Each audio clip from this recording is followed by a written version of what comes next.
Et yo tout le monde, c'est l'illustre. Aujourd'hui on se retrouve pour une nouvelle vidéo avec un nouveau concept. Je vous explique le concept, c'est simple. On va voir les personnages les plus surcotés des mangas en général, que ce soit en termes de puissance ou bien même de popularité. Et c'est pour ça qu'aujourd'hui on va s'attaquer à cette frauduleuse d'Akainu. On va s'attaquer à lui. J'ai entendu beaucoup trop de merde à propos d'Akainu, trop de bêtises à propos d'Akainu. J'ai entendu tout et n'importe quoi. Aujourd'hui il est temps de donner mon avis grotesque sur la puissance de ce personnage. Bon, je préviens, il y a des risques de spoil, donc si vous n'êtes pas à jour, venez pas chouiner dans les commentaires après. Allez le mec, c'est parti.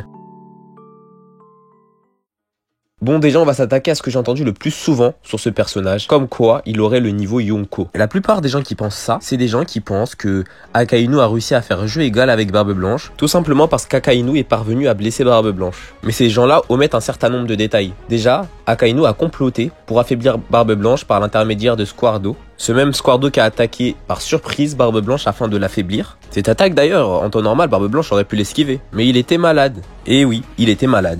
Et ça a été d'ailleurs confirmé par l'auteur, il ne pouvait même pas complètement utiliser son haki. En plus de ça, Barbe Blanche était aussi très vieux, ce qui est à prendre en compte quand on sait que les personnages perdent de leur puissance avec la vieillesse. Donc je résume, certains pensent que Akainu est niveau Yonko, car il a réussi à affliger une blessure à un vieux, malade, incapable d'utiliser son haki, et même qui était mourant. Ce même vieux qui d'ailleurs dès le début du combat était blessé, puisque Squardo lui a planté une épée dans le ventre. Et même malgré ça, malgré le fait que Barbe Blanche était autant affaiblie, même comme ça, Akainu s'est fait baiser sa mère, il faut dire les termes au bout d'un moment.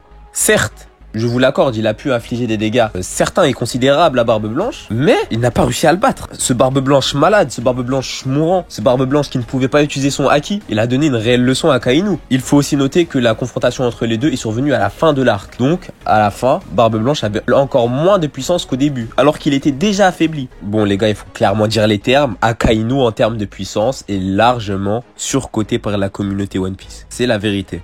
D'ailleurs, si vous considérez Akainu comme niveau Yonko, vous considérez donc qu'Aokiji est aussi niveau Yonko.